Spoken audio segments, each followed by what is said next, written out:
ආයුබෝවන් සුබම සුබ උදෑසනක් වේවා කියලා ප්‍රාර්ථනා කරනවා. New Voices YouTube නාලිකාවත් එක්ක එකතු වෙලා ඉන්නවලා හැමෝටම. බොහොම කාලයකට පස්සේ Talk with Truth segment එකෙන් වීඩියෝ එකක් නරඹන්න ශ්‍රවණය කරන්න ඔයාලට අවස්ථාව ලැබිලා තියෙන්නේ අද.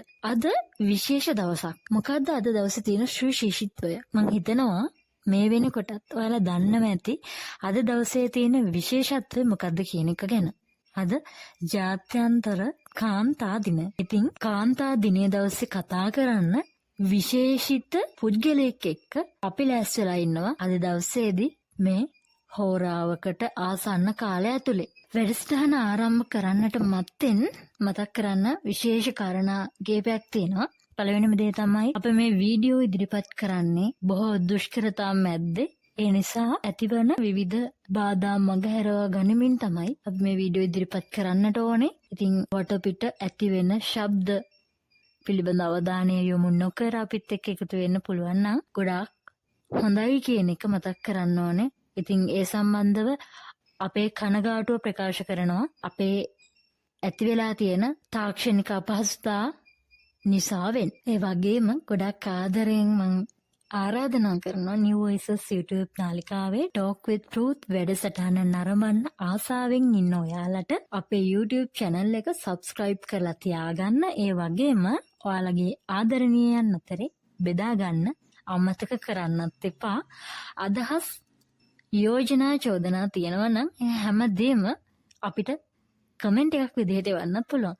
ඉතින් වීඩියෝ එකට කැමැත්තක් දක්වනවා නම් ලයික් කරන්නත් අමතක කරන්න එපා කියලා මතක් කරනවා. එහෙමනම් අපි යොමු වෙමු අද වීඩියෝ එකට. මේ විශ්වය තුල මනුෂ්‍ය ජීවියෙක් නිර්මාණය වෙන්නේ දායාද වෙන්නෙම කාන්තාවක් නිසා. ඒ තමයි අපේ ආදරණීය අම්මා. අම්මා විතරක් නෙමෙයි අපේ අනාගතය හෙට දවසේ දහස් ගණනක් පුරවැසියෝ බිහි කරන්න ඉදිරිපත් වෙන එකම ජීවී කොට්ටාසය තමයි කාන්තාව කියලා කියන්නේ.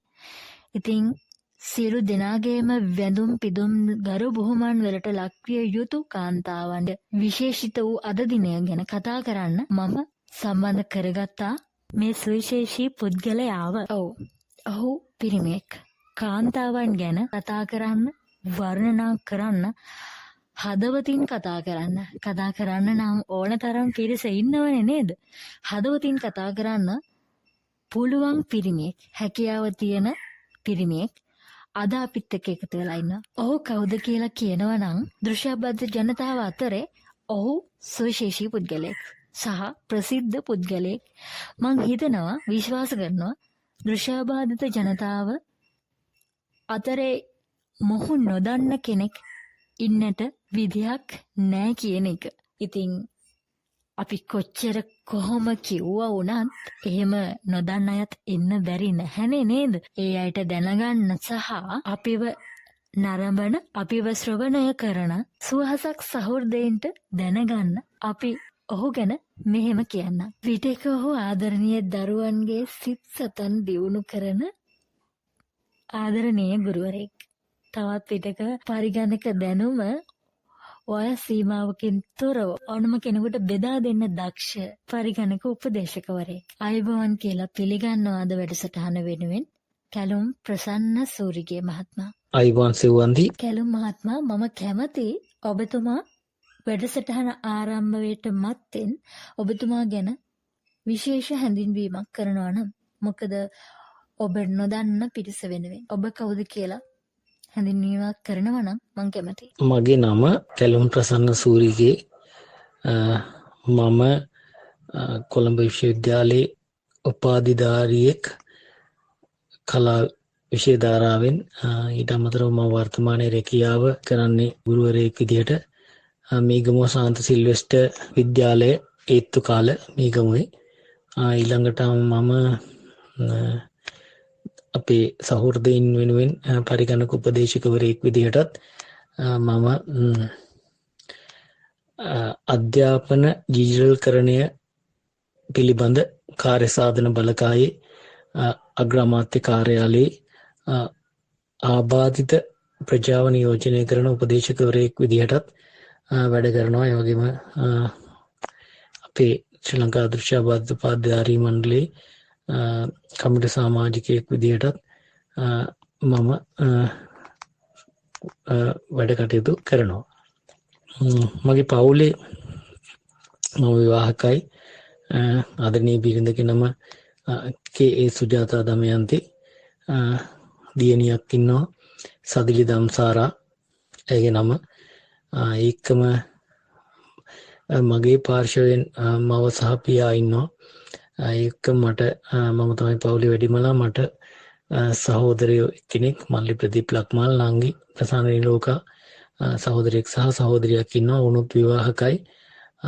ඉතින් මගේ මුල්ගම පදිංචි උපන්ගම පූගොඩ කම්පා දිස්ත්‍රික්කේ ගල්පොතකඩ කියන ගම. දැනට මම පදිංචිලා තියෙන්නේ විවාහ වෙලා දංකොටුව ටියාවුල යෝග්‍යාන කියන ප්‍රදේශයේ තමයි පදිංචි වෙලා ඉන්නේ. මම හිතන්නේ විවාහ වුණේ 2012 වර්ෂයේ. දැනට වසර 15කට ආසන්නයේ වසර 14ක පමණ කාලයක් වෙනවා. අද අපේ දවස කියලා හඳුන්වන්න පුළුවන් නේද? කාන්තාවක් වන මම සහ අනිකුත් කාන්තාවන්ට සුවිශේෂී දවසක් වූ අද දවසේ මං කැමති ඔබතුමාගෙන් අහලා දැනගන්න, කාන්තාවා කියන්නේ කොයි තරම් උතුම් කෙනෙක්ද නේද? අපි දන්නවනේ. එහෙම උතුම් කෙනෙක්ට දිනයක් වෙන් කරලා තියෙන එක කොයි තරම් දුරට සාධාරණද? කාන්තා දිනයක් වෙන් කරන එක කොයි තරම් දුරට සාධාරණීකරණය කරන්න පුළුවන්ද? මොකද අපි හැමෝම දන්නවා කාන්තාවා කියන්නේ නිදහස අඩු කෙනෙක්. මං විශ්වාස කරනවා පිරිමියෙක් කාර්යාලය හෝ වේවා තමන් සේවය කරන ස්ථානයේ කාර්යබහුල වෙන්න පුළුවන්. හැබැයි කාන්තාවකට එහෙම නෙමෙයි. නිවස, කාර්යාලය මේ ඕනෑම තැනක කාන්තාවකට තියෙන්නේ කාර්යබහුල තැන, කාර්යබහුල ජීවිතයක්. ඉතින් එහෙම නිදහස කියන වචනයක්ම කරගෙන ජීවිතේ කාර්යබහුලත්වයත් එක්ක සටන් කරන කාන්තාවට දිනයක් වෙන් කරන එක කොයිතරම් දුරට සාධාරණද? අද ඇත්තම ජාත්‍යන්තරයෙන් වෙන් කරලා තියෙන ලෝක කාන්තා දිනේ. ඉතින් අපි අහලා තියෙන්නේ අපේ සිංහල රාජවංශය සහ අපේ දේශපාලන අධිකාරිය ගත්තාම ඔයගොල්ලන් හොඳටම මතක ඇති තොටිල්ල පදවන අත ලෝ ආණ්ඩු කරයි කියලා ගරු සිරිමාවෝ බණ්ඩාරනායක මැතිණිය අග්‍රාමාත්‍යවරිය විදියට වැඩ කටයුතු බාර ගන්නට බාරගත් කාලේ ප්‍රචලිත කියමනක් මේක. ඉතින් අපි ගෙදර ගෘහණියක් විදියට සීමා වෙලා වුණු කාන්තාව අඩු තැනක් හිමිලා ඉන්න කාන්තාව සමතැනක්, සමහරවිට පිරිමියන්ට වඩා උසස් තැනක් කෙසේ වෙතත් සමතැන ලැබිය යුතුයි කියලා සහ ඕනෑම දෙයක් ඇයට හිතුවොත් කරන්නට පුළුවන් කියන කතාව තමයි මේ සනිටුහන් කළේ. ඉතින් කාන්තාවන්ට සුවිශේෂී දිනයක් වෙන් වෙලා තියෙන්නට ඕනේ. ඇත්තට මේක ඕනේ කාන්තාව නිසා තමයි මේ පුරුෂාධිපත්‍ය රජ කරන තව බොහෝ තැන් තියෙනවා. ඒක වෙනස් වෙන්න ඕනේ තැන් තියෙනවා. පිරිමියමයි හැමතැනම ලොක්ක වෙන්න ඕනේ කියන තැනට ඒ අයගේ ඇස් ඇරෙන්නේ, මතය දුරු වෙන්නට ඇස් ඇරෙන්නට ඇත්තටම මේ කාන්තා දිනය කියන එක තියෙන්න ඕනේ කියන එකයි මගේ අදහස. ඉතින් මම හිතනවා අපි හැමදාම කාන්තාවන් අතින් මොන හරි වරදක් වුණොත් ඇයටම ඇඟිල්ල දික් කරන්න බලාගෙන ඉන්නේ. ඉතින් පිරිමින්ගෙන් වෙන අඩුපාඩු ඒ දේවල් ගැන කතා කරද්දී ඕන් නිශ්ශබ්දයි. ඉතින් මම හිතනවා මේ කාන්තා දිනේදිවත් අඩුම ගානේ අපිට පුළුවන් නම් අපේ අම්මට කුස්සියෙන් නිදහස් වෙන්න ඉඩ දෙන්න. අපේ බිරිඳට එදා දවසේ නිදහසේ තමන්ගේ හිතුමතේට අඩුම ගානේ ඇයට නිදහසේ ටිකක් නිදා ගන්නවත් ඉඩ දෙන්නට පුළුවන් නම් තමන්ගේ සහෝදරියට, තමන්ගේ ඥාති දියණියට, තමන්ගේ දියණියට මේ ආදී උලිසියට නොඑක් ආකාරයේ කාන්තාවට චුට්ටක් නිදහස දීලා බැලුවනම් අඩුම ගානේ මේ දවසේවත් තමන් හිර වෙලා ඉන්න තැන් වලින් ටිකක් එළියට එන්න පිරිමින් නිදහස විවිධාකාරයෙන් භුක්ති විඳිනවා. ඉතින් අපි ඒ පිරිමින් නිදහස භුක්ති විඳින්නේ කාන්තාවන්ව හැමතැනකටම හිර කරලා තියලා. ඔයාලා හොඳට හොයලා බලන්න. සෙවන්දි ඇත්තටම කාන්තාවන්ට ඒ වගකීම් ටික පවර්ලා තමයි පිරිමි නිදහසෙන්. ඉතින් මගේ අදහස ලෝක කාන්තා දිනයේ දවසෙද්දිවත් ඇයගේ මේ වගකීම් සහ වගකීම් වලින් අපි ඇයව චුට්ටක් නිදහස් කරලා බැලුවොත් ඇයට දැනෙන සතුට මගේ අදහස නම් වචනයෙන් කිව නොහැකි තරම් වේවි. ඉතින් වර්තමානයේ තියෙන මේ පීඩාකාරී ජීවන රටාව තුළ පිරිමියාට වගේම ගෙන අපිට ඇත්තටම මේක වෙලා තියෙන්නේ මේ අපේ අධික බලාපොරොත්තු ආශාවන් තණ්හාවන් ඉෂ්ට කරගන්න භෞතික සම්පත් ළඟා කරගන්න තමයි මේ තරගකාරී ලෝකේ අපි පිරිමියා විතරක් මහන්සි වෙලා මදි තවත් මේ gedara දරුවන්ගේ වැඩ කටයුතු බලා කියාගෙන ඉන්න gedara කාන්තාවත් මේ දේවල් වලට රැකියාවලට විවිධ තැන් වලට අපි හිර කරලා තියෙන. ඉතින් අපි පුළුවන් නම් ඇයට මේ නිදහස ලබා දෙන්නට මම හිතනවා අපි පිරිමි විදියට හුඟක් වටිනවා. සාර්ථක පිරිමි කියලා කියන්න පුළුවන්. ඒ නිදහස ඇයට ලබා දෙන්නට පුළුවන් නම් නමුත් එක පැත්තකින් ප්‍රශ්නකුත් තියෙනවා. මොක වුණත් අඩුම ගානේ මේ කාන්තා දිනේදිවත් ඇයට මේ වගවීම් වලින් නිදහස් වෙලා චුට්ටක් නිදහසේ හුස්ම ගන්නට අවස්ථාව දුන්න නම් හොඳයි කියන එකයි මගේ මතය. ඔව්. කාන්තාවකට කාන්තාවක් විදියට නිදහසේ හුස්ම ගන්නවත් ඉඩක් නැති වපසරියක තමයි ඔබතුමා කාන්තා දිනයක් එහෙම හරි වෙන් වෙලා තියෙන එක සුදුසුයි එම තියෙන්න ඕනේ කියලා කියන්නේ. කැලුම් මහත්මයා බොහෝ විට බොහෝ තැන්වලදී අහලා ඇති කාන්තාවන්ට අයිති ස්ථානය පිළිබඳ යම් යම් ප්‍රශ්න මතුවෙච්ච අවස්ථා පිළිබඳව. උදාහරණයක් විදිහට කිව්වොත් ගොඩක් දෙනෙක්ගේ තියෙන ගැටලුකාරී තත්වයක් තමයි ලොකු ප්‍රශ්නයක් කරගෙන ඉන්නෝ කාන්තාවකට හිමි විය යුතු ස්ථානය පිළිබඳව. ලැබෙන්න ඕනේ සමානාත්මතාවයේද සමතැනද එහෙම නැත්නම් කාන්තාවකට ලැබෙන්න ඕනේ සුදුසු ස්ථානයක් තියෙනවද කියන එක පිළිබඳව.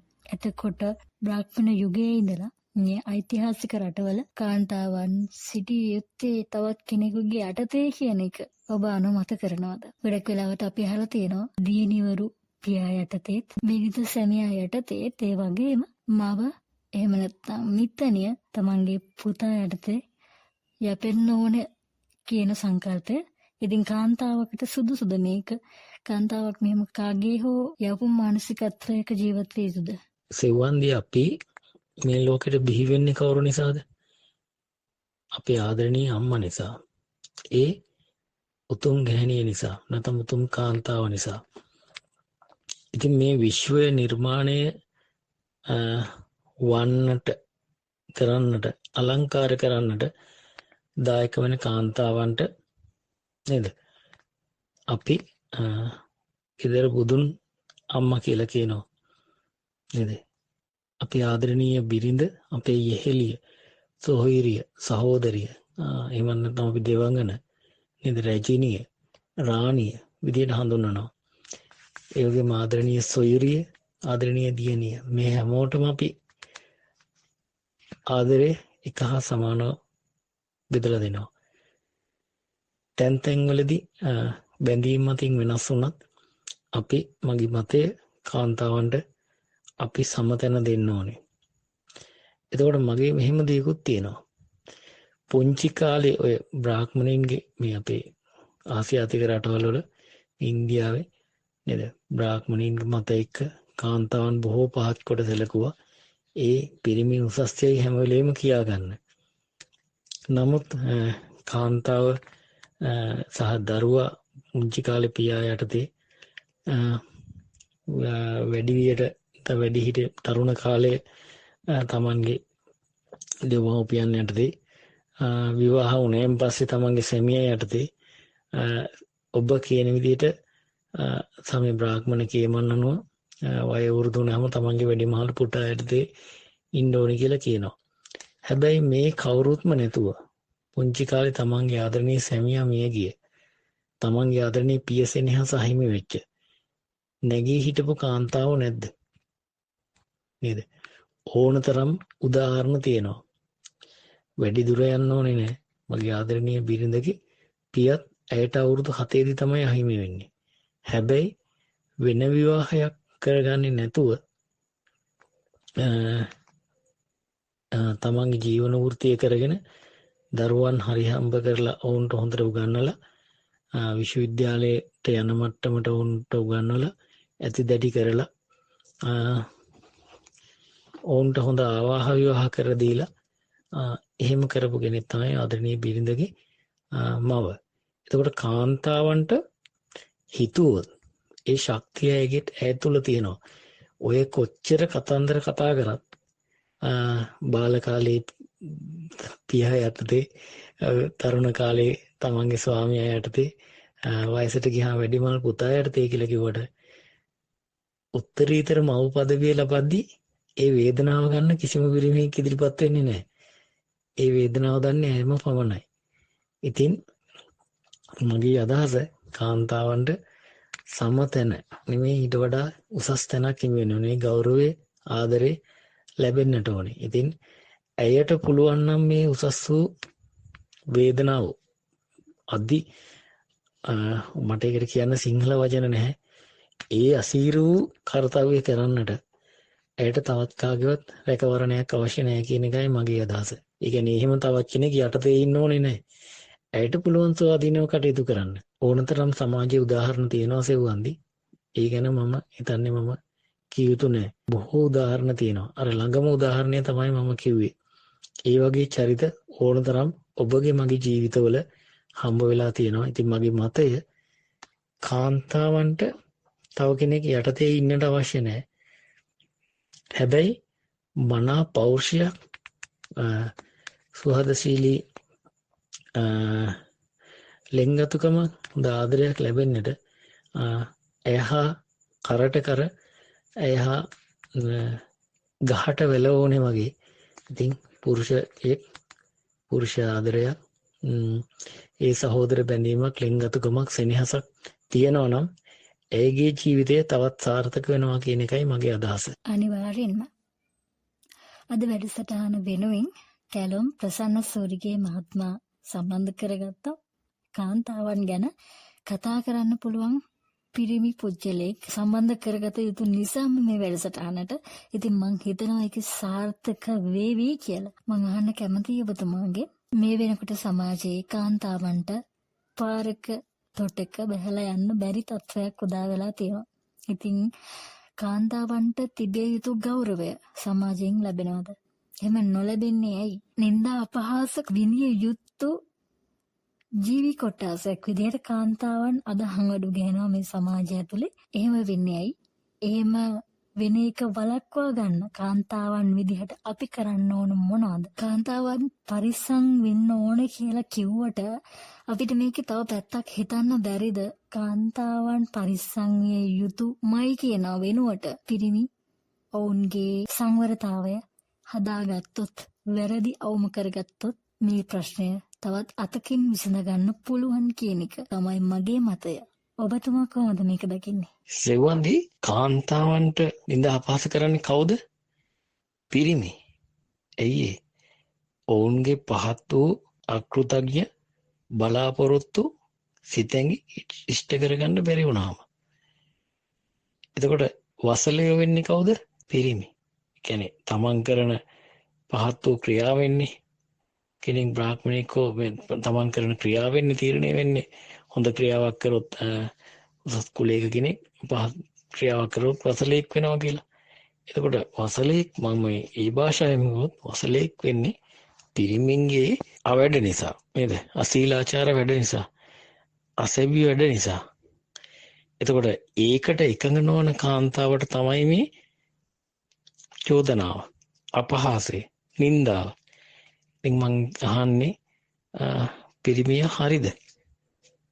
එයා නියම පිරිමියෙක්ද?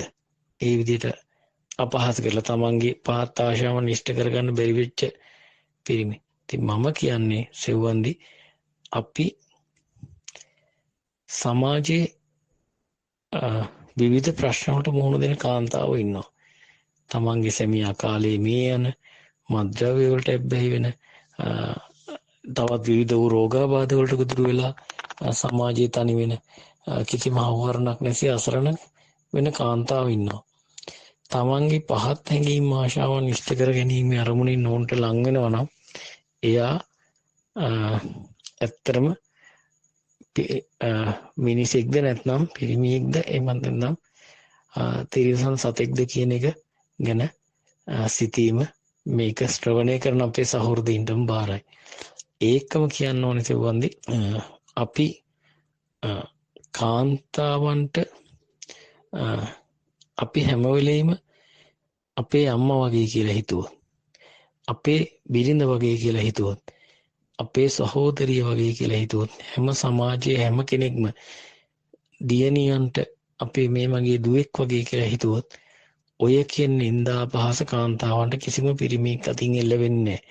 පිරිමියෙක් තමන්ගේ පහත් අරමුණු ඉෂ්ට කරගන්න බැරි වුණොත් තමයි ওই චෝදනාව මේ අපේ සොයුරියන්ට, යෙහෙලියන්ට, මිතුරියන්ට, දියණියන්ට එල්ල කරන්නේ.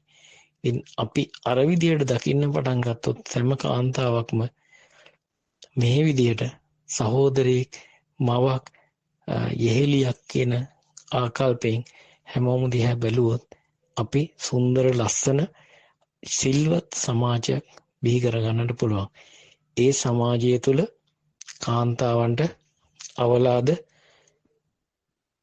අකටයුතුකම් කිසිසේත්ම සිදු නොවේවි සෙව්වන්දේ. මම පෞද්ගලිකව විශ්වාස කරනවා පිරිමින්ට ආශ්‍රය කර යුතු හොඳ පිරිමි පුරුෂයෙක් කැලොම් ප්‍රසන්න මහත්මයා කියලා. කැලොම් මහත්මයා මට තව දෙයක් මතක් වෙනවා. කුඩා කාලේ ඉඳලම අපේ එකෙක් අවදීන්වල අපි ගැහැණු පිරිමි ભેදකින් තොරව යාළුවෝ මිත්‍රයන් ආශ්‍රය කරනවා, යෙහෙලියන් ආශ්‍රය කරනවා, සහෝදරියන් ඉන්නවා අපිට. ඒ වගේම ඔබටත් එහෙම සහෝදරියන්, යෙහෙලියන් ඉන්න ඇති.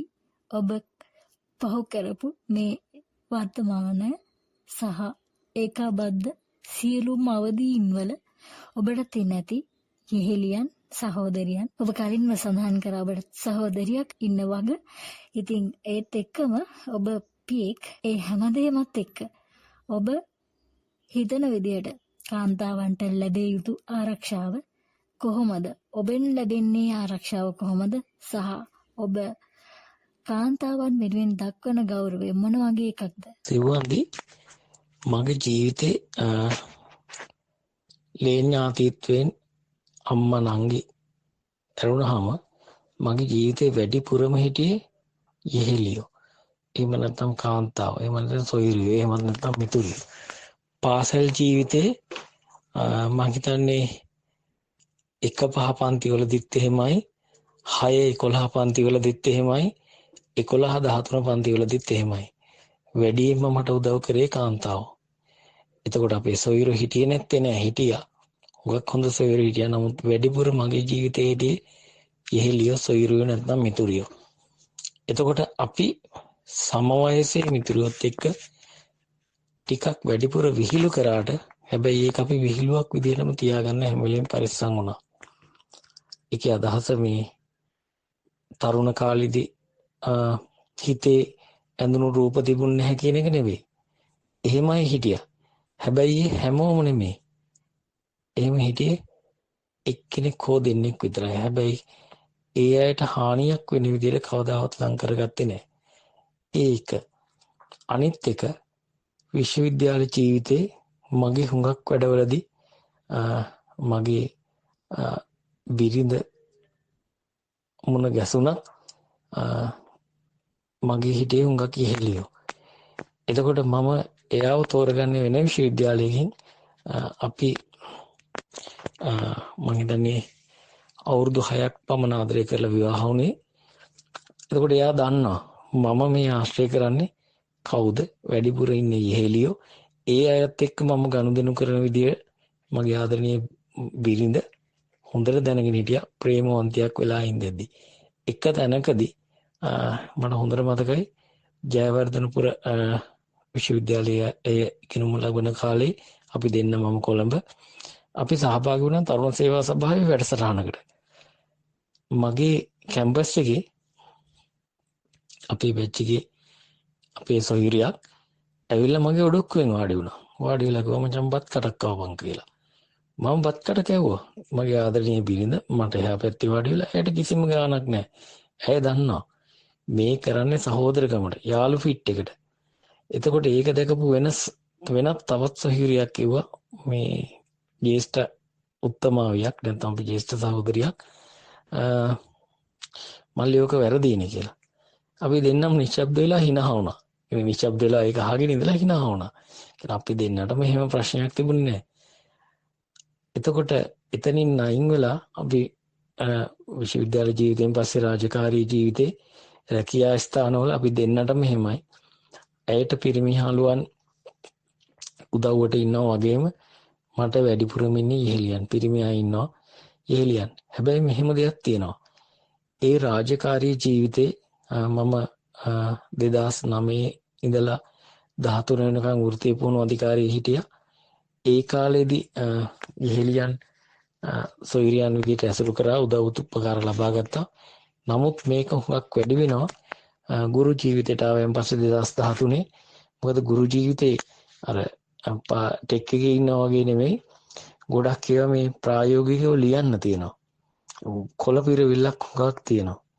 ඉතින් ඇත්තටම මට එකම ඉහෙලිය අවුරුදු 12ක්ම මගේ රාජකාරී ජීවිතේ හැම ලියකියවිල්ලක්ම පන්ති භාර වැඩවලදී ඒ රෙජිස්ටර් මාක් කරද්දී ඊට පස්සේ හැම ෆෝම් එකක්ම පුරවද්දී එකම දිගට අවුරුදු 12කට ආසන්න කාලයක් එහෙම තමයි ඒක කරේ.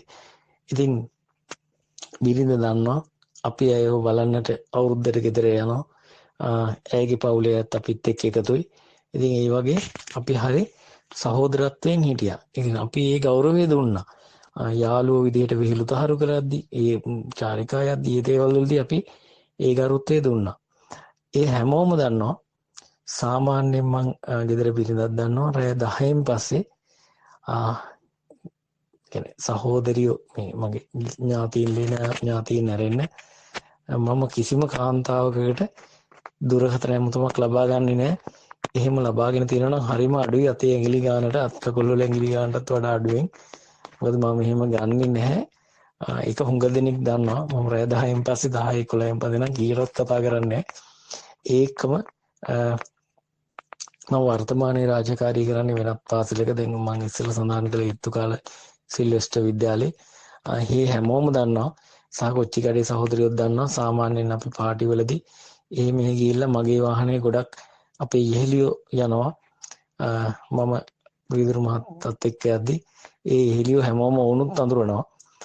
ඒගොල්ලෝ දන්නවා ඒගොල්ලන්ට දෙන ගරුත්වය. යාලා බය නැතුව මගේ වාහනේ සමහර අපේ සහෝදරින්ගේ වාහනවල යන්න ප්‍රතික්ෂේප කරා මායික් එනවා. ඕන් දන්නවා මම කවදාවත් ඒ වගේ කෙනෙක් නොවනවක. මම එයාලට කියලා තියෙන්නේ මගේ යාළු මිත්‍රකම් විහිළු තහළු වාහනේ නැග්ගහම මම ඒ ගරුත්වය හැමෝටම දෙනවා. ඒ නැතත් ඒ ගරුත්වය උන්ට තියෙනවා. නමුත් ඊට වඩා ලොකු ආරක්ෂාවක් පරිස්සමක් වගකීමක් මේ මාව විශ්වාස කරලා මගේ වාහනේ යන මගේ සොහොයුරේ මගේ ඉහෙලිය කියන අදහසින් මම උන් එක්කන් යන බව ඕනතරම් සාක්ෂි තියෙනවා. වර්තමානයේ මා රැකියාව කරන පාසලේ සහ මා මීට පෙර මගේ වෘත්තීය ජීවිතේ ගත කරපු වසර 12කට පමණ ආසන්න කාලයක් ගත කරපු කොච්චිකඩේ මහාවිද්‍යාල අපේ ඉහෙලිය අතර. ඉතින් මම ඉතාමත් ආඩම්බරයෙන් බය නැතුව ඒක ගොඩක් අපේ සොයුරියෝ දන්නවා. මට ඒක අත්දැකීම් තියෙනවා. කියන්නේ මම ගැන කියනවා නෙමෙයි. එක මල ගෙදරක ගිහිල්ලා අපේ සොයුරියන් සෙට් එකක් මා එක්ක ආවා. ඒ ආපු වෙලාවේ මම එතන කියන්නේ මම ටිකක් බය මේ අර ටිකක් වෙලා අර විහිළු කරනවා වගේ නෙමෙයි. ඉතින් බය එනකොට මමත් මේ පරිස්සමට මේගොල්ලෝ පරිස්සමෙන් ඉක්කන් ඉන්න ඕනේ නේ කියන අදහසින් ඉද්දි මට කිව්වා අයියේ මේ ඔයා එක්ක යන්න අපි ඕන තැනක යන්න කිසිම බයක් නැහැ. අපි ඔයා කවුද කියලා හොඳ හැටි දන්නවා කියලා. ඉතින් මම ඉහෙලියන්ට ඉහෙලියක් විදියටත් සොයුරියන්ට සොයුරියක් විදියටත් ඒ අදාළ ගරුත්වය සහ රැකවරණයේ ආරක්ෂාව ඒ ලෙන්ගතුකම සහෝදරත්වය ඕනෑම වෙලාවක පිරිනමන කෙනෙක් කියලා හුඟ දෙනෙක් දන්නවා. බහුතරය දන්නවා. මම මේ විදියටයි වැඩ කරන්නේ. ගොඩක් මම වයසින් බාලා එක්ක විහිළු කරන හුඟක් මාඩුයි. රාජකාරී ජීවිතේ එහෙමයි. මම සමවයසය එක්ක තමයි විහිළු කරලා ඒ දේවල් කරන්නේ. ඒ කියන්නේ විහිළුවෙන් විනෝදයෙන් අපි එතන ඉන්න ඕන නිසා ඒ කටයුතු කරන්නේ. ඉතින් ඒක මගේ ආදරණීය පිටුදක් දන්නවා. මාව ආශ්‍රය කරන හැම දෙනෙක්ම හුඟ දෙනෙක් දන්නවා. ඒ ගරුත්වය අපි කාන්තාවන්ට සහෝදරයන්ට අපේ ඉහෙලියක් කියන පරමාර්ථයෙන් අපේ සොයුරියක් කියන පරමාර්ථයෙන් කටයුතු කළා නම් මේ සමාජයේ ගැටලු නිරාකරණය කරගන්න එම කාර්යව්‍යම ඇති කියලා මම විශ්වාස කරනවා. අනිවාර්යෙන් කාන්තාවන් රකින්න කාන්තාවන්ට ගරු කරන පුද්ගලයෙක් හැටියට මමත් ඒකට වගේ කියනවා. රාය 10න් පස්සේ කිසිම කාන්තාවකට දුරකථන ඇමතුමක් ලබා දෙන්නේ නැහැ කියන එක මම මීට කලින් ඉඳන්ම දන්නවා. මං හිතනවා මම හරිම සුදුසුම හොඳම කෙනා තමයි අද වැඩසටහන වෙනුවෙන් කතා කරන්නට තෝරාගෙන තියෙන්නේ කියන එක. මං අහලා තිනවා ගොඩක් වෙලාවට සාර්ථක පිරිමියෙක් පිටපස ඕනෑම සාර්ථක පිරිමියෙක් පිටපස කාන්තාවක් සිටිනවා කියන කතාවක් තියෙනවා. ඇත්තද මේ කතාව? ඔබගේ ජීවන අත්දැකීම් ඇසුරෙන් පැහැදිලි කිරීමක් කළොත්? මම මෙහෙම කියන්නම් මගේම අත්දැකීම් මගේ ජීවිත අත්දැකීම් එක්ක මම හිතන්නේ මම මේක ප්‍රසිද්ධියේ කියන පළවෙනි වතාව වෙන්න ඕනේ සෙව්වන්දි. මම ඊට කලින් මගේ යෙහෙලියෝ සහ යහළුවෝ එක්ක කියලා තියෙන ඕනතරම්. නමුත් මම මේ වගේ ප්‍රසිද්ධ YouTube නාලිකාවකට මේ ප්‍රකාශ කරන පළවෙනි වතාව. මම විවාහ වෙන්නේ 2012 ජනවාරි මාසේ 19 අවුරුදු 6ක අතට පස්සේ විශ්වවිද්‍යාලයේ ආදරයකින් පස්සේ විවාහ වෙලා මම හිතන්නේ මම ටිකක් අපි කියමු ටිකක් දඩබ්බර දඟකාර සමටයක් කියන දේ අඩු මන් තීරණ ගන්න චරිතයක් මගේ ජීවිතේ හැරවුම් ලක්ෂය මම හිතන්නේ මගේ ආදරණීය බිරිඳ මීට පෙර මම විවාහයට කලින් අටපිරිකරක්වත් පූජා නොකරපු මම ඒ තත්වයට මාව වෙනස් කරේ මගේ ආදරණීය බිරිඳ. මම මීට කලින් විවාහයට කලින් නුවර සාමාන්‍ය අවුරුද්ද ගාන ගියා අනුරාධපුරේ ගියා. නමුත් මල් පූජා කරාට ඒ අවස්ථාව හම්බුනේ හරිම අඩුවෙන්. අටපිරිකරක් පූජා කරන්න අවස්ථාව තිබුණේ නැහැ. ඒකට අපේ ආර්ථික ශක්තියනොත් බලපෑවා. නමුත් ඒ කෙසේ වෙතත් ඒකට වාසනාව අවස්ථාව ලැබුණේ ආදරණීය බිරිඳ නිසා. ඉතින් ඊට අමතරව මගේ හීන හුඟක් තිබුණා. ඒ අතර ප්‍රධාන හීනයක් නිවසක්, භෞතික සම්පත් අතරින් හොඳ සමාජ තත්ත්වයක්, යන්නට එන්නට වාහනයක්, ඒ වගේ අසාර්ථක විවාහ ජීවිතයක්, මේ ආදී වූ සියලු භෞතික කරුණු පිරිමියෙක් විදිහට හැමෝම බලාපොරොත්තු වෙනවා. ඒ හැම දෙයක්ම ළඟා කරගන්නට ලබා ගන්නට මගේ හේවණල්ල වගේ මගේ පස්සෙන් හිටියේ මගේ ආදරණීය බිරිඳ. ඇය නිසා තමයි මේ දේවල් මට හුඟක් අය 50-60 පිරිලා සම්පූර්ණ කරගන්නට උත්සාහ කරන දේවල් මම හිතන්නේ මම අවුරුදු 35ක් මට මතක හිටියට 35 37ක් වගේ වෙද්දි 2014 33 හරියට මට අවුරුදු 35 දී මම ඒ සිහින හුඟක් දේවල් මම ලබා ළඟා කරගෙන ඉවරයි.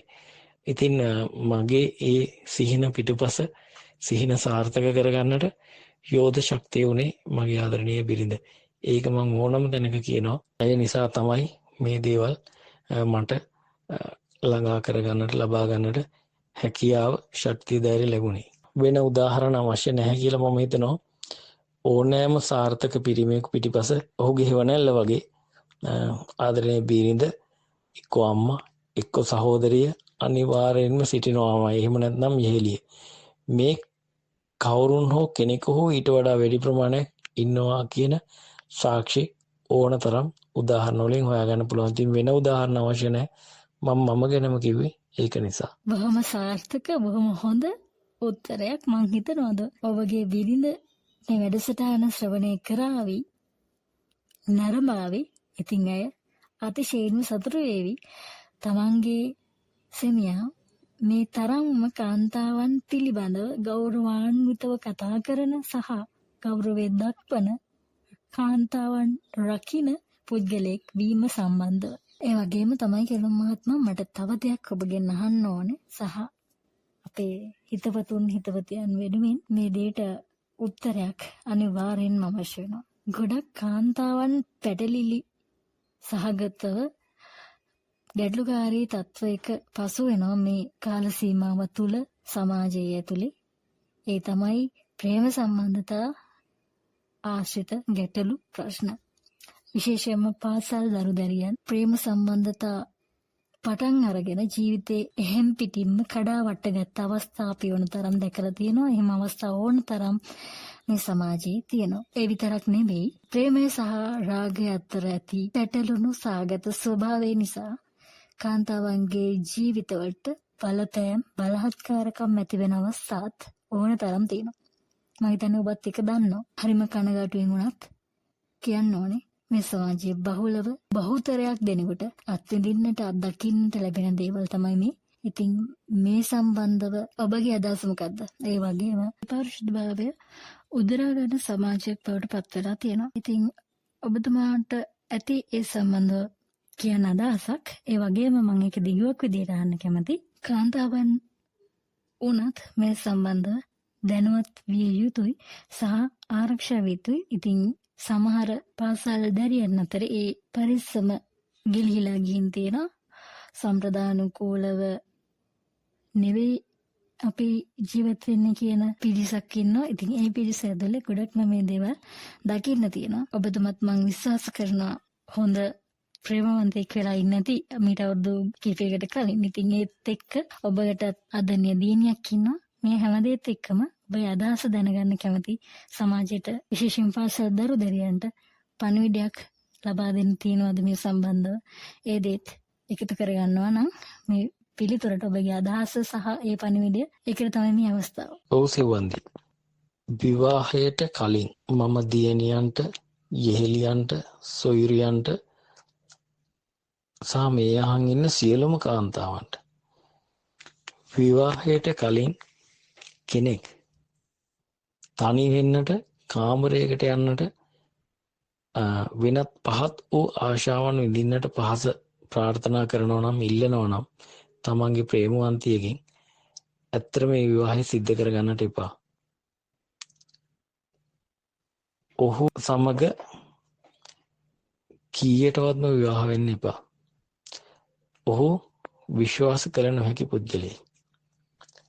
එහෙම ඉල්ලලා එහෙම එන්නේ නැහැ කියලා දාලා යනවා නම් රූපයත් එක්ක පිරිමි වශී වෙලා වගේ ඉන්නවා නම් ඒ රූපේ වෙනස් වෙනකොට ඒ දේවල් නොලැබී යනකොට ඔවුන් වෙනස් වෙනවා.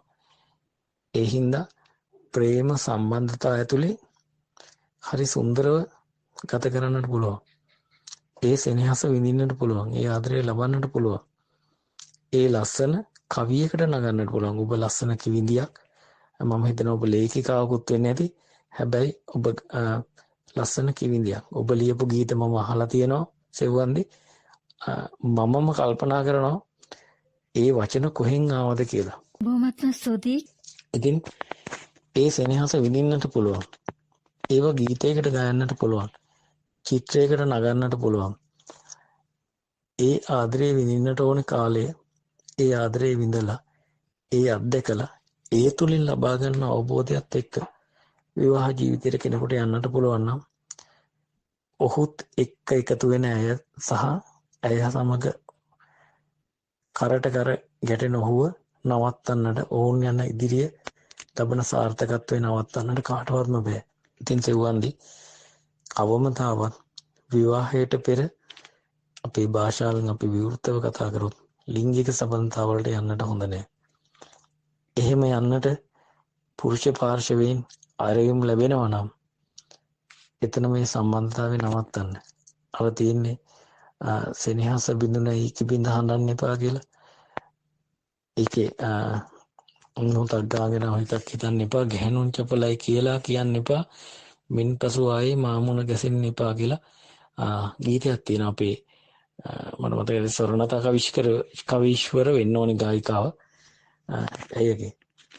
ඉතින් ඒ වගේම නන්දාමාලිනිය සුනිල් සර්ගේ ගීතයකට අනුව ගායනා කරලා තියෙනවා ප්‍රේමය නම් රාගයෙන් තොර සඳෙලියසේ අචින්තයි පාරිසුද්ධයි සුරම්මයි කියලා. ඇත්තටම ඒ වගේ තමයි ප්‍රේමය. නේද? ඒ උතුම් වූ ඒ ගෞරවනීය වන්දනීය පූජනීය වූ උතුම් සිතවිල්ලට නිගා දෙන විදිහේ වැඩ වෙනවා නම් පිරිමින් අතින් ඒ ප්‍රේම සම්බන්ධතාවය ජීවිතේ කාන්තාවකගේ දියණියකගේ සොයුරියකගේ විනාශ කරගන්නවට වඩා නවත්තලා දාන එක හොඳයි කියන එකයි මගේ නම් අදහස. මම හිතන්නේ මම ආදරය කරන කාලේ ජංගම දුරකථන තිබුණා. අන්තර්ජාල පහසුකම් නම් ලොකුවට තිබුණේ නෑ. නමුත් තිබුණ නැත්තේ නෑ. හැබැයි අපේ හීන තිබුණා. මම කිව්වේ නියම ආදරවන්තයෙක් නම් කවදා හරි දවසක විවාහ වෙනවනේ. ඒ විවාහ වෙනකොට Taman සපුරා ගන්න හීන ගොඩක් තියෙනවා. Taman ආදරය කරන ප්‍රේමවන්තිය ලස්සන මනමාලියක් කරලා එක්කන් යන්න ඕනම ප්‍රේමවන්තයෙක් ආසයි. Taman ලස්සන මනමාලියෙක් වෙලා විවාහ මංගල උත්සවයකින් යන්නට ආසයි. ඒ හීන බොඳ කරගත්ත සොයුරු අපි අතර හිටියා. සමහරව අපි කියන දේ ඇහුවේ නෑ. එහෙම බොඳ කරගත්තයි හිටියා නැත්තේ නෑ. අපි කියන්නේ ඒ කාලේදී එහෙම නොවුණා කියලා. නමුත් එහෙම කරගත්තයි හිටියා. නමුත් මගේ හිතේ නම් හීනයක් තිබුණා. මම ආදරය කරන කුමාරිකාව නැත්නම් ඒ පතිනියක් කරලා ලස්සන මනාලියක් විදියට නේද වේල් එකකින් සරසලා මංගල පෝරුවකින් අවිවාහ වෙලා යුග දිවියට පාදපනවා කියන හීන තිබුණා. මං කියන්නේ වර්තමානයේ ආදර කරන තරුණ තරුණියන්ට අපිට විවාහ වෙලා වෙඩින් එකක් ගන්න සල්ලි නැති වෙන්න පුළුවන්. අපිට උනත් මහ ලොකුට ඒ කාලේ සල්ලි තිබුණේ. නමුත් අපේ හිතේ හීන තියෙනවා නම් ඒ හීන තුල අපි ජීවත් වෙනවා නම් ඒක හීනයක් නොවි මෙකිලා යන්නට ඉඩ නොදී සැබෑවක් කරගන්නට පුළුවන්. හැබැයි ඒකට පිරිමියා නැත්නම් සොයුරා නැත්නම් ප්‍රේමවන්තයා දැඩිව අදිටන් කරගෙන ඉන්නට ඕනේ. තමන්ගේ ප්‍රේමවන්තියවත් ඒ හීනය තුළ ජීවත් කරවන්නට ඕනේ. ඇය ඒ තීනය තුළ ජීවත් වෙනවා නම් එයත් ආසයි ලස්සන මනාලියක් වෙලා කුල චාරිත්‍ර කුළු සිරිතට අනුව සතර පාර්ශවයේ ආශිර්වාද මැද විවාහ ජීවිතයට පත් වෙන්න. ඉතින් ඒ හීන සපත කරගමුයි කියන දැඩි අදිෂ්ඨානය පෙම්සිට පහළවන තරුණ තරුණයන්ගේ හිත් තුළ ඇති වේවා, වැජඹේවා, සඵල වේවා කියන ප්‍රාර්ථනාව මේ වෙලාවේ මම කරනවා සිව්වන්දි. ඒ හීන සාර්ථක කරගත්ත ඒ හීනය සාර්ථක කරගත්ත පුද්ගලයෙක් විදියට ඔබ සියලුම දෙනාගෙන් එහෙම ඉල්ලන්නත් පුළුවන්, එහෙම කියන්නත් පුළුවන්. සෙව්වන්දි මේ අපේ තරුණ යන්ගි මායම් වලට මම අහලා තිනවා මේ සාහිත්‍ය සහ මේ අපි දන්න ඉතිහාසයේ කාන්තාවන් ගැන සඳහන් වෙනවා 64 මායමට අහු වෙනවා කියලාත් පිරිමි. හැබැයි පිරිමින්ට මායම් 4ක් තියෙනවා කියලාත් අහලා දෙනවා. ඒ 64 මාර 4ට යටයි කියලාත් අහලා දෙනවා. වර්තමානයේ ගොඩක් තරුණියෝ මේ අපේ දියණිවරු ගොඩක් තමන්ගේ ජීවිත පවිත්‍රතාවය, පතිවෘතාතාවය අපි නේද ආසියාතික රටවල ඉන්න අය අපි ලිවින් ටුගෙදර් ඉඳලා විවාහ නොවී ඉන්න සංස්කෘතියක් නෙවෙයි. අපි ප්‍රෞඩ ඉතිහාසයකට උරුමකම් කියන පතිවෘතාව වෙනුවෙන් තම ජීවිතය පව පරදුවට තියපු ජීවිතය පව පූජා කරපු රාජකීය ලේ උරුම ඇති කාන්තාවන්ගෙන් පැවතෙන පිරිසකින් පැවතෙන ජාතියක් විදිහට සෙවන්නේ අපි මේ අපේ තරුණය මේ වර්තමානයේ ඇත්තටම රැවටෙනවා. මම මගේ මෝටර රථයේ ගමන් බිමන් යද්දී වයස අයට වඩා තරුණ මගේ ගෝලියෝ පුතාලා එක්ක යනවා. ඉතින් උන් පාසලේ නවුට්ටලා හින්දා මම උන්ට උන් ගුරුගෝල සම්බන්ධයෙන්ම තමයි තියෙන්නේ. නමුත් යාළුවෙක් විදිහට තාත්තා කෙනෙක් විදිහට කතා කරනවා. ඉතින් මම එක්ක කියන එකක් තමයි සර් ඉස්කෝලේ දාලා එනකොට මාර ගෑන් ළමයි තෝ ගෑන්නේ සර් බලන්නේ. මටම කියනවා සර් කාර් එකේ මොකක් හරි දෙයක් තියෙනවා. අපේ කිල්ලෝ මේ ගොඩක් රැවටෙනවා සර්. ඕන්න මට එක්කන් එන්නත් පුළුවන් කියලා කියනවා. තව මගේ ඥාති අයියා කෙනෙක් ඉන්නවා. එයත් මට කියනවා මල්ලි ඔයාට ඔය පෙනීමේ ප්‍රශ්නින්ද ඔයා දකින්නේ නැතුව ඇති. ඔයා එක්කම යද්දි කී දෙනෙක් මේ මන් දිහා බලනවද කියලා අහනවා මගේ. ඉතින් අපේ මම ඒකෙන් තේරුම් ගන්න දේ තමයි ගෑනු ළමයි හරි ඉක්මනට මේ භෞතික පුහු ආටෝප වලට රැවටෙනවා. මෝටර රථයකට, බයික් එකකට, ඇඳුම් ආයිත්තම් ආභරණ වලට රැවටෙනවා. අහු වෙලා තමන්ගේ ජීවිතේ විනාශ කරගත්තයින් පස්සේ හැරිලා බලද්දි තමයි තේරෙන්නේ තමන් අහු වුණා, රැවටුණා කියලා. ඉතින් ආදරණීය තරුණියන්ට, දියණිවරුන්ට, සොහොයුරියන්ට කියන්නේ ওই දේවල් වලට පුහු ආටෝප වලට රැවටෙන්න එපා. හැඟීම් වලට වහල් නොවි බුද්ධිමත්ව තීරණයක් කරගන්න. එතකොට ආදරණීය නංගියේ, සොහොයුරිය, මිතුරිය, යෙහෙළිය, දියණිය ඔබට කවදාවත්ම වරදින්නේ නැහැ. ඒ පණිවිඩය තමයි මට වැඩිහිටියෙක් විදියට වෘත්තියෙන් ගුරුවරයෙක් විදියට දෙන්න තියෙන්නේ. වර්තමානයේ සමාජයේ පුහු ආටෝප ආයිත්තම් වලට රැවටෙන්නේ නැතුව දුවේ සොයුරිය, යෙහෙළිය බුද්ධිමත්ව හැඟීම් වලට වහල් නොවි තීරණ අරගන්න. යම් කිසි දෙයක් හැඟීමෙන් කරන්නට කලින් මොහොතක්, එක විනාඩියක් හිතලා බලන්න මම මේ කරන දේ, මේ රැවටීම හරිද, මේක රැවටීමක්ද කියලා. ඒක තමයි මට වැඩිහිටියෙක් වශයෙන් ඔබ සැමට දෙන්න තියෙන පණිවිඩය. සොයුරියනි, යෙහෙළියනි, මිතුරියනි, දියණියනි. සෙව්වන්දි ඔය ආසියාතික රටවල තමයි ඔය සංකල්පය නැත්තම් මේ කන්‍යා භාවයේ, කන්‍යා පටලය මේ සම්බන්ධව තියෙන්නේ. මගේ අදහස නම් තියෙන්නේ ඕක කෙනෙකුට උපතින් නැති වෙන්නත් පුළුවන්.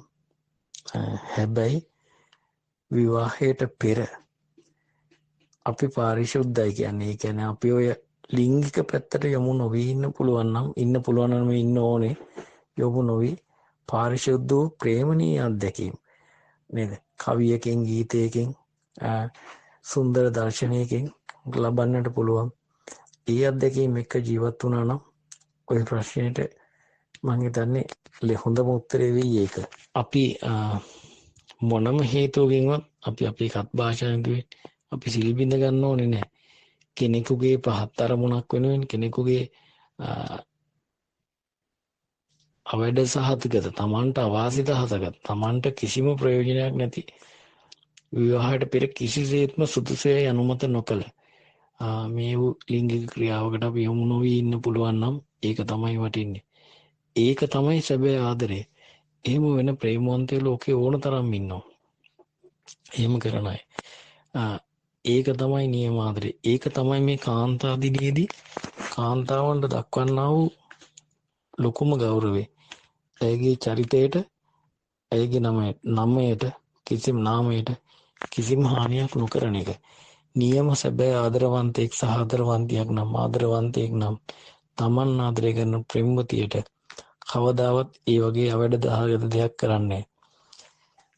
දැන් වර්තමානයේ වෙන දෙයක් තමයි සෙව්වන්දි මේ විවාහයට පෙර අර මං කිව්වේ ජංගම දුරකථන සහ මේ අන්තර්ජාල පාසුකම් තාක්ෂණයක මිනිසුන්ගේ මනස සෑහෙන දූෂිත වෙලා තියෙන්නේ.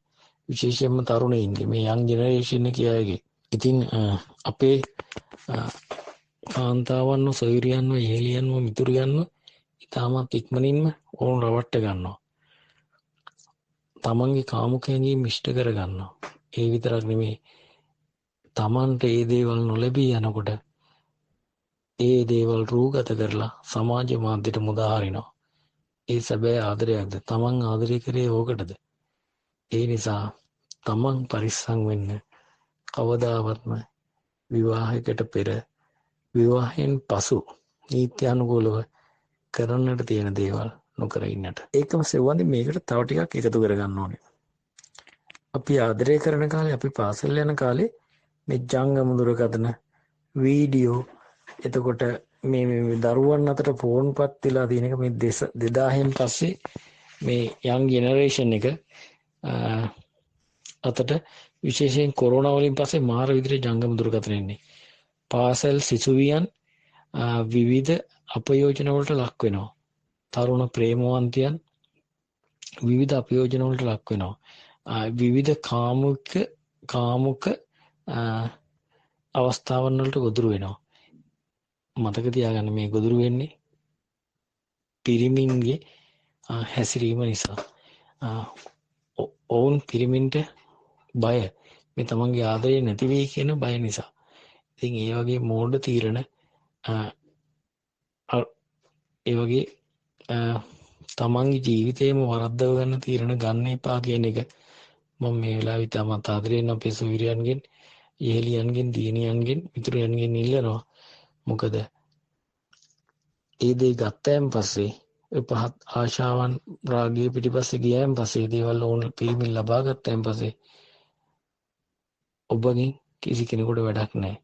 ඔවුන්ට වැඩකුත් නැහැ. විවාහයෙන් පස්සේ අලුත් ජීවිතයක්, අලුත් බලාපොරොත්තුවක් නැති නිසා එතනින් නම් ඇති වෙන්නේ ගැටුම්. ඒ දේවල්, ඒ ජීවිත එකතු වෙන ජීවිත සියල්ල අසාර්ථක වෙනවා. එහෙනම් හොඳට මතක තියාගෙන අපි ඍජුව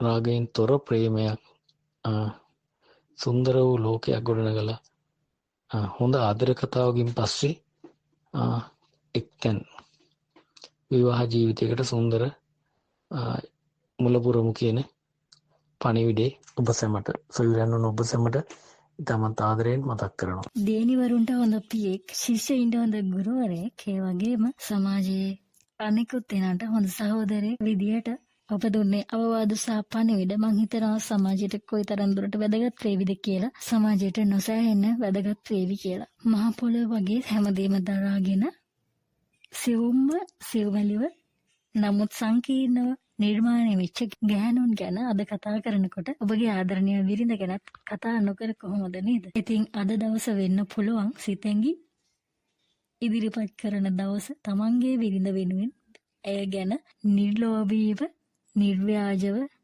කතා කරන්න අවස්ථාව ලැබුණ දවස අද වෙන්න පුළුවන්. ඇය අහගෙන ඇති. මං කැමතියි ඒ ගැන දැනගන්න ඔබේ. සෙව්වන්දී මම කිව්වනේ මගේ ජීවිතයේ හැරවුම් ලක්ෂය අධ්‍යාපන කටයුතු, දෙමාපිය භාරකාරත්වයෙන් පස්සේ විවාහ වුණායින් පස්සේ මගේ ආදරණීය බිරිඳ. මෙහෙම කියමු.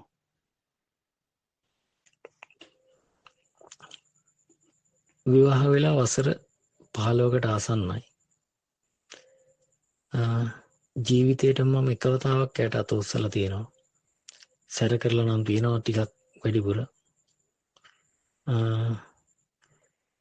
එදා මගේ තාත්තා දුන්න පොඩි අවවාදයක්. ඒක ජීවිතේ මට හුඟක් ලොකුවට බලපෑවා.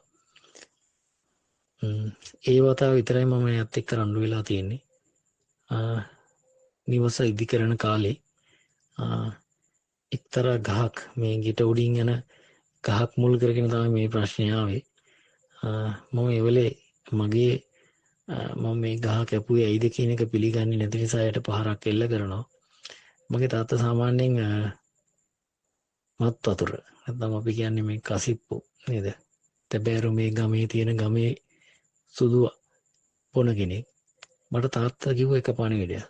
ලොකු පුතේ ගෑනුන්ට ගහන්න ලැජ්ජ නැද්ද කියලා ඇහුවා. තාත්තගේ භාෂාවෙන්ම කියනවා උඹ දැකලා තියෙනවද මම උඹලගේ අම්මට ගහනවා බීලවත් ඇවිල්ලා කියලා. මටම ලැජ්ජා හිතුණා. මම ගේ හදන දවස්වල ටිකක් ඒක අනිත් පැත්තේ මල්ලිත් ඔය කියන මත් වතුරට බැහැ වෙච්ච කෙනෙක් දිනපතා. එයාත් ඇවිල්ලා කිව්වා අයියේ ටීචර් කෙනෙක්නේ. වැඩේ හරි නෑ නේද කියලා. මං හිතන්නේ ජීවිතේටම පළවෙනි සාන්තිම වතාව තමයි එදා එයට එහෙම දෙයක් වුණා. එදායින් පස්සේ මේ වසර 15කට ආසන්න කාලයක් 2012 සිට එහෙම අපි අතර මත ගැටුම් වෙලා නැහැ. කොහොමද අපි දෙන්න තීරණ ගන්න කතා කරලා කුමන තීරණය ගත්තත් අපි යන්න යහපත් විදියට දෙන්නගේ අදහස් අහලා තමයි අවසානයේ ක්‍රියාත්මක වෙන්නේ. ඉතින් මගේ හැරවුම් ලක්ෂ්‍යය මම මේ අද ඉන්න තැනට මාව ගේන්නට විටක 16ක් විදියට විදක මට අවශ්‍ය මුදල් සියල්ල ලබා දෙමින් මං හිතන්නේ මට ඒකට කියන්න වචනත් නැහැ. යෙහෙලියක්, මිතුරියක්, මවක විදියට අවවාද අනුශාසන ලබා දෙමින් මාව මේ තැනට ගේන්නට ඒ දරණ මහන්සිය මෙතිකයි කියලා නිම කරන්නට බෑ. ඉතින් මේක මම අවස්ථාවක් කරගන්නවා මේ කාන්තා දිනේදී ඇයට සුවිශේෂීව ස්තුතිවන්ත වෙන්නට, මම කියන කෙනා නිර්මාණය වෙන්නට විවාහයෙන් පසු ගත්තා වූ අනුපමේය වූ අමිල වූ වෙහෙස මහන්සිය සහ කැපවීමට ඒකම කියන්නට ඕනේ ඔල අහලා ඇති රජු රජ වෙන්න විමලධර්ම සූරිය රජු රජ වෙන්නට භාවිත කරේ නේද දෝන කතරිනා රජ බිසව ඊගාවට සෙනරත් රජු රජ වෙන්න පාවිච්චි කරේ රජ බිසව මම අහලා තියෙන රාජවංශයේ අවාසනාවන්තම රජකුමාරිකාව එය. නමුත් වීර දුටු ගැමුණු විහාර මහාදේවිය අතින් නිර්මාණය වෙද්දී අනුලා බිසව අතින් රාජ්‍යයන් ගොඩනැගෙද්දී ඒ දෙවන්ත ශක්තියින් මෙතිකයි කියලා පුරුෂ ශක්තියකට හිතා ගන්නවත් බැරි කියලා තැනක තිබුණා. ඒකම සාරාය සංකල්ප ලක්ෂයක් පෙරම්පුර පොපි බෝසතරන් වහන්සේට සම්මා සම්බුද්ධත්වයට පාත් වූ ආත්මයේදී පවා හෙවණැල්ල වගේ පසුපසින් ශක්තියක් වුණේ යශෝදරා දේවිය. ඉතින් බිරිඳකට ඒ වගේ වෙන්න පුළුවන් නම් හුඟක් හොඳයි. මගේ ආදරණීය බිරිඳ දියණියගේ මම හිතන්නේ සම්පූර්ණ ජීවිතේ මම කරන්නේ ගැන හොයලා බලන එක ඔවුන්ට අවශ්‍ය ආදරය රැකවරණයේ ශක්තිය නොමදව ලබා දෙන එක මම ටිකක් කාර්යබහුලයි ගෙදර රැඳෙන ප්‍රමාණය අඩුයි මගේ බිරිඳත් හුඟක් රැය වුණත් ඒ කටයුතු අනලස්ස මම හිතන්නේ ජීවිත කාලයේ වැඩි හරියක් හුඟක් මං අහලා තියෙනවා විවාහ වෙච්ච පවුල්වල නිකන් නිමාඩු දාර ටිකක් දාවලා එනකන් නිදින අපේ සහෝදරියෝ ඉන්නවා අපේ විවාහක අපේ සොයුරියන් අතර සොයුරියන් ඉතින් ටිකක් දාවලා එනකන් නිදිනවා. නමුත් මගේ ආදරණීය බිරිඳ මං හිතන්නේ මේ වසර 15කට ආසන්න කාලය තුල හැමදාම උදේ 4ට නැගිටිනවා. ඊට කලිනුත් ඇය නැගිටින්නට ඇති. 4ටද කියන්න මම දන්නේ. බොහෝම අඩුවෙන් තමයි 6ට පහමාරට 7ට මං හිතන්නේ නැගිටලා මොයත් එක දවසක් ඕ දෙකක් වෙන්නේ නැති. ඇත්තටම හැමදාම නැගිටිනවා. වේලාසන නින්දට යනවා. ඒ කටයුතු අනලස්ස අපිරිහෙලා ඉටු කරනවා. හැබැයි ඇයට සේරම වගකීම් බාර දීලා මම ඉන්නේ නැහැ. මම අපි දෙන්න මේ කොහෙවත් පොත්වල ලියලා නෙමෙයි ඒ වගකීම් බෙදාගෙන කරනවා. ගෙදර කටයුතු දියණිය වෙනුවෙන් ඒ දේවල් අප දෙදෙනා වෙනුවෙන් සහ අනිත් අය වෙනුවෙන් ඒ වගකීම් නිවසේදී සහ පොදු තැන්වලදී අපි බෙදාගෙන කරනවා. ඒක ඔටෝම වෙනවා. ඉතින් අපේ මේ සාර්ථකත්වයට මම මේ ඉන්න තැනට යෝධ ශක්තිය හේවණල්ල වුණේ මාගේ ආදරණීය බිරිඳ කියන එක මේ අවස්ථාවේදී මම කියනවා. අර රජ කතා උදාහරණයට ගත්තේ හිතුවොත් ඕන තරම් උඩට යන්නට පුළුවන් පිරිමින් තමන්ගේ නම තැන බලය ධනය ලබා ගන්නට කාන්තාව පාවිච්චි කරලා පොඩ්ඩක් වගේ ආකට දාන්න එපා කියන පණිවිඩයත් මතක් කරන්න සහ මේ තැනට එන්නට කාන්තාවන් දරුවා වූ කැපවීම ශක්තිය ඇසතු ශක්තිය මෙනෙහි කරන්නට තමයි අර ඉහත සියලු උදාහරණ අඩු වැඩි වශයෙන් ඔබලාට පෙන්වුවේ. මේ තැන්වල මේ විදිහට අපිට කතා කරන්න අපි කියලා පිරිසක් නිර්මාණය වෙන්නේ ආදරණීය අම්මා නිසා. ඉතින් කාන්තාවන් ගැන කතා කරන අවස්ථාවේ අම්මා ගැන කතා නොකළොත් මං හිතන්නේ ඒක ලොකු අඩුපාඩුවක් වේවි. අපි හැමෝම වගේම කැලුම් ප්‍රසන්න මහත්මයාටත් ඔහුගේ ආදරණීය මව ගැන කතා කරන වචනයක් නෙවෙයි වචන 100,000 ගණනාවක් පවා ඇති. මේ අම්මා ගැන හරිම කෙටියෙන් කතා කරන්න ඔබට දින අවස්ථාව. ඔව් සෙවන්දි මාව මේ තැනට ගේනකොට මම කියන්න ඕනේ ඉතින් මම මහා ලොකු පුද්ගලයෙක් නෙවෙයි. නමුත් සමාජයේ යම් මට්ටමකට කෙනෙක්